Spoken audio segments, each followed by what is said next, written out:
proof that we are living in a simulation. 1. The Mandela Effect. Some people claim to remember TV coverage of Nelson Mandela's death in the 1980s even though he actually died in 2013.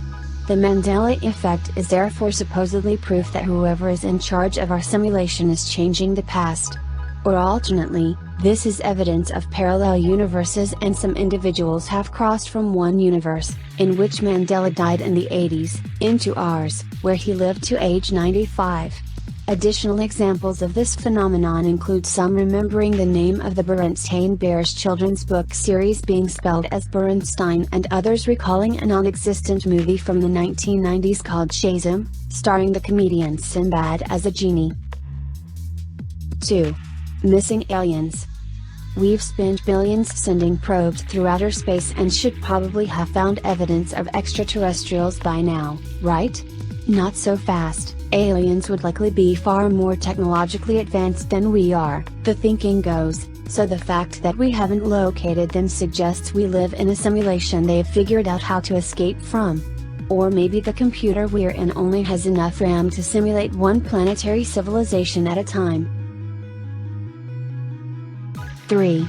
Electrons that can't make up their minds. In physics' famous double-slit experiment, electrons are fired at a photosensitive screen through slits in a copper plate, usually producing an interference pattern that indicates wave-like behavior. But when the same experiment is conducted under observation, electrons behave like particles, not waves, and there's no interference pattern.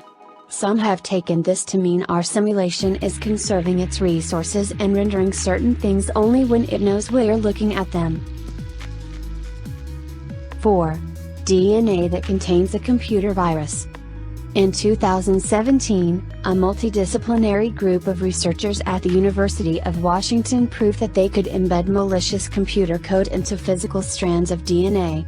Their aim was to show that computers working in gene sequencing were vulnerable to attack. But they may also have inadvertently revealed that what we perceive to be biological reality was in fact computer code all along. 5. Climate change? How convenient. Our civilization is, just coincidentally, set on the cusp of environmental chaos, suggesting we could be an ancestor simulation created in hopes that we'd show our creators how to solve an energy crisis. This theory overlaps slightly with the aliens as simulation quitters theory above. If we found an innovative solution to climate crisis, extraterrestrial beings might return to crib the results. 6. Video games that look like real life. Elon Musk is a believer in Nick Bostrom's simulation hypothesis, which posits that if humanity can survive long enough to create technology capable of running convincing simulations of reality, it will create many such simulations and therefore there will be lots of simulated realities and only one base reality, so statistically it's probably more likely we live in a simulation right now.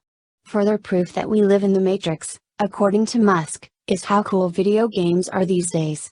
In 2016, he explained, 40 years ago, we had Pong. 2 rectangles and a dot. Now, 40 years later, we have photorealistic 3D with millions playing simultaneously. If you assume any rate of improvement at all, then the games will become indistinguishable from reality, even if that rate of advancement drops by 1,000 from what it is now. It's a given that we are clearly on a trajectory that we are going to have games that are indistinguishable from reality. It would seem to follow that the odds that we're in base reality is 1 in billions. 7. Weird news.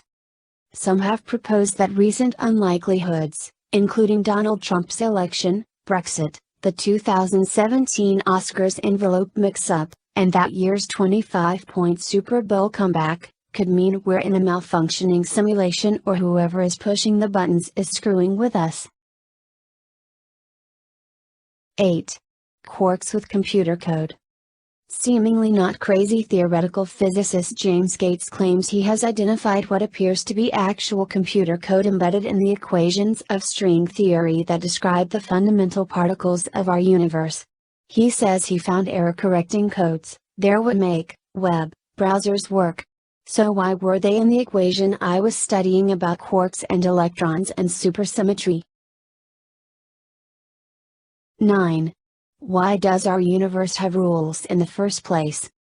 MIT cosmologist Max Tegmark has pointed to our universe's strict laws of physics as possible evidence that we live in a video game. If I were a character in a computer game, I would also discover eventually that the rules seemed completely rigid and mathematical. In this theory, the speed of light, the fastest rate at which any particle can travel, represents the speed limit for transmitting information within the network of our simulation. 10. It's not actually possible to prove we're not living in a simulation. It may be easier to prove that we're living in a simulation than to prove we're not. Nuclear physicist Zahra Devadi believes that cosmic rays, the most energetic particles known to man, would appear as pixel-like chunks if we are within a simulation, and unending beams if we're in base reality. Meanwhile, NYU philosopher David Chalmers doubts it's possible to prove that we don't live in the Matrix. You're not going to get proof that we're not in a simulation, because any evidence that we get could be simulated. 11. The Goldilocks zone. Earth exists within what astrobiologists call a Goldilocks zone, close enough to a star that greenhouse gases can trap heat to keep liquid water, but far enough away that the planet does not become a Venusian hothouse. That we live in such an orbital sweet spot is circumstantial evidence for a simulation. If our sim designers wanted us to succeed, it makes sense that they'd place us in such a cushy environment. 12. It makes more sense than ghosts. Paranormal events are not hauntings or alien encounters, but glitches in the simulation. This theory is the one most explored on Reddit forums like r, Are We Living in a Simulation, and r, Glitch in the Matrix, where users explore big ideas in philosophy funneled into the details of the odd or the occult. A storefront exists in a town one day, then it doesn't. Explanations include a slip between parallel timelines, or a pop-up. A car passenger sees the word render in the sky, as if entering a new part of a video game.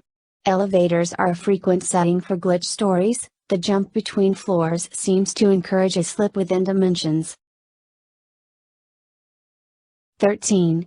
We already know what the bricks of our matrix are.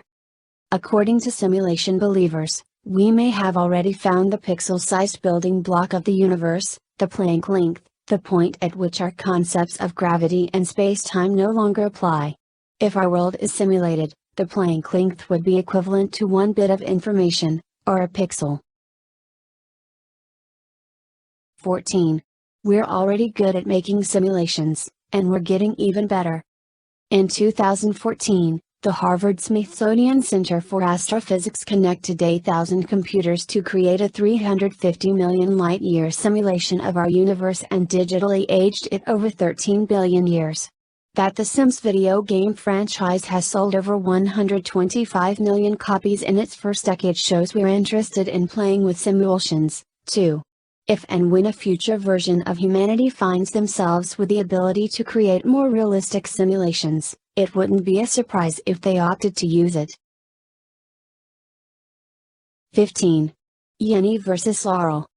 Remember in 2015, when the world flipped out because we all looked at the same photo and some of us saw a blue dress, while others saw a gold dress? Or the Yeni, Laurel fiasco of 2018? There was also the less explosive blue-gold-white flip-flop debate of 2016, say what you will about pitch and volume and color saturation. These controversies made one thing clear: each of us lives in our own world. No, really. What we perceive as reality is in fact partly a simulation created by our brains, using our past experiences, to help us process the fragments of data that we're receiving. To put it another way, there is no spoon,